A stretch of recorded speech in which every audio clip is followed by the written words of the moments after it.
Salam asuransi, selamat pagi. Kembali lagi bertemu dengan saya, Andres Pilipilor, guru asuransi, dan kali ini tema yang saya pilih, bekerja di industri asuransian. Jadi banyak orang yang underestimate bekerja di industri asuransian sebagai profesi yang kurang memiliki masa depan ataupun sangat meresahkan masyarakat. Ya, seperti saat dewasa ini banyak agen atau pasar asuransi yang dituding melakukan kekeliruan dalam mis-selling, ya. Tapi banyak juga yang sudah mengakui, bahkan OJK pun juga sudah mengakui bahwa memang terjadi mis-selling, dan saya pahami sebagai pribadi memang terjadi mis-selling. Oke, mengapa saya menyampaikan memilih bekerja dalam industri asuransian? Seperti kita tahu, ya, di tahun 98 saat resesi ekonomi, banyak perusahaan perbankan yang dilikuidasi, dan pada saat itu menyusulkan pemerintah dengan adanya BLBI, ya, bantuan likuiditas Bank Indonesia. Begitu banyak bank dilikuidasi dan kemudian banyak yang di PHK karyawannya, dan pada saat itu, ya, perusahaan asuransi tidak ada yang dilikuidasi, bahkan perusahaan asuransi membantu masyarakat luas mendapatkan penggantian, membangun kembali mereka punya aset yang telah rusak, dan membantu perbankan, ya, karena tanpa asuransi perbankan tidak bisa mengeluarkan mereka punya kredit, ya. Jadi perbankan sangat bergantung hidup pada perasuransian dalam membantu membangun kerusakan terjadi akibat usaha, dan tidak satupun perusahaan asuransi yang saat itu tumbangnya tidak ada, ya. Jadi malah perusahaan asuransi sebagai buffer, ya, membantu perbankan ataupun dalam masyarakat Indonesia serta pemerintah, ya. Perusahaan asuransi atau perasuransian mendukung perbankan dan ekonomi bangsa, ya. Nah, mengapa di industri perasuransian? Karena saat ini seperti yang kita tahu bersama, bahwasan tingkat penetrasi industri perasuransian masih sangat rendah, di bawah 5%. Berarti apa? Masih ada pangsa pasar yang 95%. Tetapi kembali lagi yang saya sampaikan pada sebelum-sebelumnya, bahwasan jangan sampai karena kita lihat pangsa pasar masih besar dan kemudian kita menjual kepada semua masyarakat luas, ya. Karena kembali lagi, tidak semua masyarakat membutuhkan asuransi. Mengapa? Karena tadi terkait dengan ekonomi, terkait dengan profil risiko, terkait dengan mereka punya kondisi masing-masing yang harus diperhatikan dengan baik-baik, ya. Bahwasannya memang potensi pasar masih tinggi. Nah, kemudian masyarakat Indonesia saat ini sebagian besar masih awam, ya, sehingga perlu dibantu untuk menghindari niat jahat dan kekurangan kompetensian serta minimnya integritas daripada tenaga pemasar, penjual, dan agen asuransi. Jadi kita, saya, dan Anda semua harus betul-betul bisa menjadi tenaga pemasar ataupun tenaga asuransi yang betul-betul kompeten serta punya integritas. Ya, jangan cuma hanya kompeten, tapi kemudian memanfaatkan kompetensi Anda untuk menipu atau melakukan hal-hal yang tidak baik, ya. Jadi mengapa kita harus membantu masyarakat luas? Karena tadi pangsanya masih besar dan kemudian masyarakat sangat awam. Kita perlu membantu mereka. Ya, tingkat persaingan di industri asuransi masih sangat rendah. Anda bisa masuk perusahaan asuransi atau perusahaan broker atau adjuster ataupun perusahaan-perusahaan jenis asuransi lain, ya, karena persaingan masih sedikit. Karena saya percaya bila mana Anda tanya kepada anak-anak SMA, Anda mau kerja di mana nanti? Wah, saya paling mau kerja di hukum sebagai pengacara, atau saya mau kerja sebagai arsitek, saya mau kerja sebagai bankir, atau saya mau kerja sebagai insinyur, dan lain-lain. Sangat jarang sekali mereka yang sudah punya pemikiran saya akan bekerja di industri perasuransian, ya, karena tidak seksi, kurang hot kerja di perasuransian. Apalagi saat ini dewasa ini banyak hal-hal yang miring ataupun jelek terkait dengan industri perasuransian. Oleh sebab itu, saya sarankan kepada Anda untuk dapat masuk ke industri perasuransian, tetapi kemudian Anda harus kompeten dan harus punya integritas, ya. Dan kemudian kita harus membangun industri ini dengan benar, dengan baik. Karena tadi kembali lagi, Indonesia sangat luas. Jangan sampai kita punya masyarakat ini membeli produk asuransi dari perusahaan asuransi luar negeri ataupun yang masuk ke Indonesia. Ya, sebaiknya kita sebagai orang Indonesia harus betul-betul punya kompetensi yang baik dan integritas yang mumpuni. Kita membantu kita punya masyarakat untuk mereka membeli produk asuransi dari perusahaan-perusahaan nasional. Ya, oleh sebab itu saya harapkan Anda betul-betul kompeten dan berintegritas, ya. Kemudian banyak yang mengunderestimate profesi asuransi, ya. Apa itu asuransi? Apa sih profesi asuransi? Apakah cuma agen asuransi atau ada yang lain? Mereka tidak paham. Sebetulnya sangat banyak profesi-profesi ataupun insan-insan yang punya kualifikasi yang dibutuhkan oleh industri ini. Ya, jadi ada beberapa yang saya sampaikan, ya. Penghasilan bagaimana? Penghasilannya saya pikir relatif cukup besar, lebih besar dibandingkan staf perbankan pada umumnya, ya. Karena staf perbankan kayak teller ataupun CS biasanya UMR, sementara di industri asuransian saya pikir biasanya UMR plus, apalagi mereka sudah punya sertifikasi. Ya, jadi pada umumnya relatif besar ya. Tapi kembali lagi sangat bergantung kepada mereka punya tingkat kompetensi, kemudian pengalaman mereka, serta perusahaan perasuransian yang meng-hire mereka. Ya. Nah, meningkat sesuai dengan kompetensi dan sertifikasi yang dimiliki. Makanya sebagai seorang profesional, Anda dan saya harus punya sertifikasi yang mumpuni, yang lengkap, ya, sehingga walaupun katakanlah kita sudah usia pensiun, ya kita masih tetap bisa karyakan, masih bisa dimanfaatkan. Kita punya sertifikasi, kita punya kemampuan, kita punya networking, itu masih bisa dimanfaatkan. Saya percaya di luar sana banyak teman-teman di industri perasuransian yang walaupun sudah usia 60 tahun ke atas masih dikaryakan sebagai entah komisaris, technical advisor ataupun lain-lain. Ya, intinya masih bisa dipakai, dia punya sertifikasi. Kemudian orang pemasaran biasanya punya penghasilan lebih besar ya, karena mereka biasanya dianggap sebagai kontributor penghasilan premi dari sebuah perusahaan asuransi ya. Dan mereka biasanya berpotensi untuk duduk di pimpinan cabang perusahaan asuransi ataupun pimpinan perusahaan sebagai direktur pemasaran atau bahkan direktur utama. Biasanya umumnya ya, direktur utama di perusahaan broker ataupun asuransi biasanya berlatar belakang dari pemasaran. Nah, beberapa profesi khas di perasuransian. Pertama, pemasar. Ya, pemasar ini adalah orang yang bekerja di perusahaan asuransi dan digaji oleh perusahaan asuransi sebagai staf ya, yang membantu perusahaan asuransi untuk memelihara nasabah-nasabah yang sudah ada existing dan memperluas ya dengan upselling ataupun cross selling. Ya, ini saya pernah melakukan hal tersebut di 2 perusahaan asuransi joint venture maupun lokal yang besar ya. Dan saya sangat senang. Kenapa? Dengan kita berhubungan dengan masyarakat, kita bisa membantu. Jadi pemasar ini bukanlah untuk dapat memanipulasi keawaman masyarakat ya, tapi justru membantu mereka untuk mendapatkan produk yang sesuai dengan mereka punya kebutuhan dan kemampuan keuangan dan tingkat risiko. Ya, jadi marketing adalah ujung tombak sebuah perusahaan.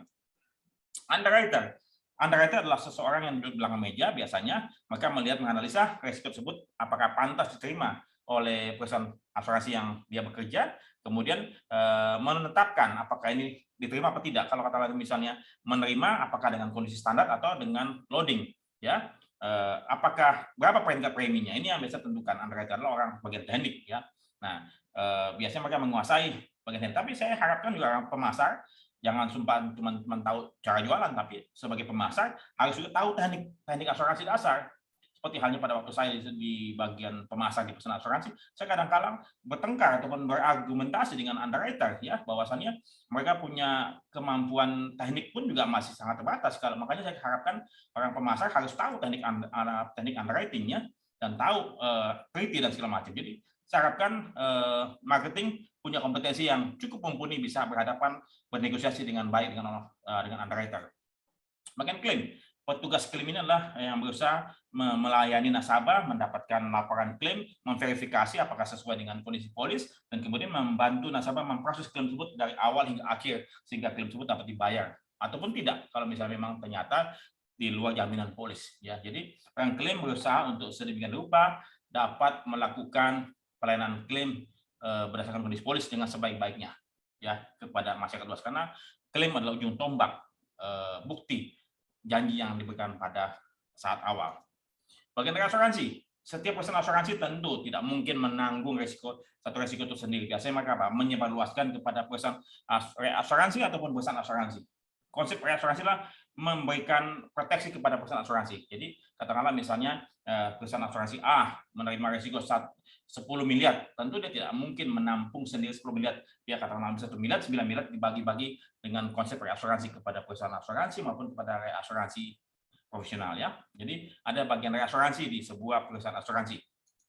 Agen asuransi adalah agen yang dipekerjakan oleh perusahaan asuransi dengan sistem komisi ya, jadi tidak ada bisnis, tidak ada komisi ya. Jadi agen ini partnership ya, seperti yang saya sampaikan pada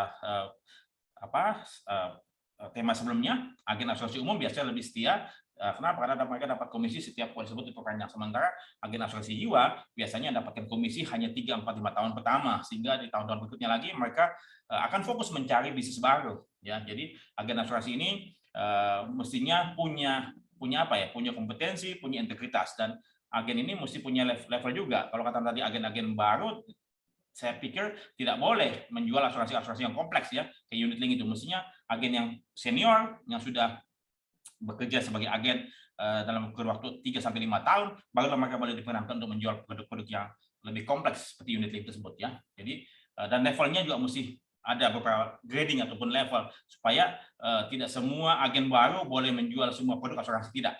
Jadi harus ada grading ya atau leveling. Nah, brokers, pialang asuransi ya, pialang asuransi adalah sebuah profesi yang bekerja pada sebuah perusahaan pialang asuransi yang membantu nasabah mendapatkan produk asuransi yang sesuai. Brokers bertindak untuk dan kepentingan serta atas nama tetangga ataupun masyarakat luas. Sementara agen bertindak untuk atas nama perusahaan asuransi ya. Jadi agen dan brokers posisinya berbeda. Agen di perusahaan asuransi, sementara brokers posisi di pihak tetangga ataupun masyarakat luas sebagai pemegang polis. Adjuster adalah seseorang yang menghitung nilai kerugian ya dari sebuah klaim yang terjadi pada nasabah. Dia yang melihat apakah klaim ini liable atau tidak berdasarkan kondisi polis, apa klaim ini bisa diproses lebih lanjut atau tidak, dijamin atau tidak dalam polis. Kemudian setelah misalnya dijamin, berapa nilai kerugian yang pantas untuk dibayarkan kepada tertanggung. Jadi adjustment, orang-orang yang menghitung nilai kerugian ya, yang bisa dibayarkan kepada tertanggung ya. Kemudian dari surveyor adalah sebuah profesi yang attach kepada sebuah perusahaan asuransi ataupun juga bisa juga di sebuah perusahaan surveyor yang melakukan peninjauan risiko ya, peninjauan risiko sebelum penutupan asuransi. Kadang-kadang underwriter tidak bisa mengambil keputusan untuk dapat menerima atau menolak klaim penutupan tersebut. Biasanya mereka meminta bantuan dari surveyor atau risk assessment ini untuk bisa mensurvei, melakukan inspeksi, investigasi langsung ke lokasi sebelum penutupan. Nah, setelah itu dia membuatkan satu laporan, ya laporan risiko, dan kemudian dasar ini biasanya dipakai oleh pihak underwriter untuk dapat menetapkan. Ya, surveyor ini orang yang paham terkait dengan risiko dan manajemen risiko.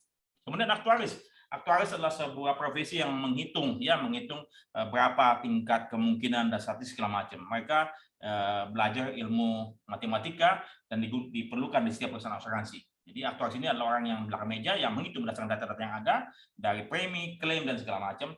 Dia yang menghitung berapa tingkat tabel mortalitas, berapa tingkat risiko, berapa tingkat premi yang mesti dibebankan kepada masyarakat luas. Jadi inilah profesi-profesi khas perusahaan perasuransian. Nah, sekolah lembaga pelatihan asuransi yang ada di Indonesia. Pertama, Sekolah Tinggi Manajemen Asuransi Taksi, STMAT.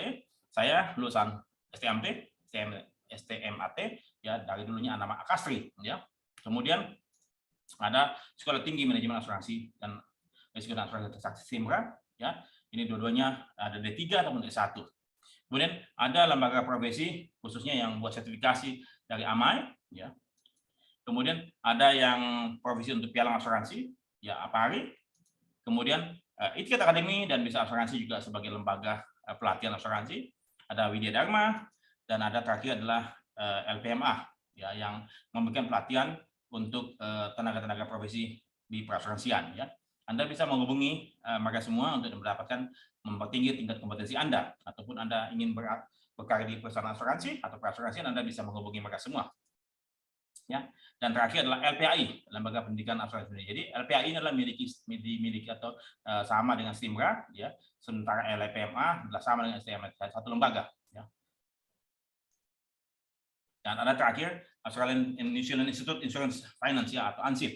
Ya, itu jadi Anda bisa dapatkan dari ANSIF dari luar negeri bila mana Anda merasa tidak cukup. Tapi saya percaya lisensi ataupun sertifikasi yang dibutuhkan ataupun dipersyaratkan oleh undang-undang kita adalah lisensi yang berasal dari dalam negeri, ya, dari APARI untuk pialang asuransi dan AMAI untuk perusahaan asuransi, ya. Sementara kalau untuk adjuster ada juga yang APKAI, ya.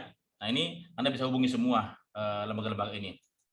Nah, kemudian gelar profesinya ada beberapa, sarjana asuransi, A3IK, A3IJ, A2IK, A2IJ, APAI, dan CIB serta ANSIF, ya.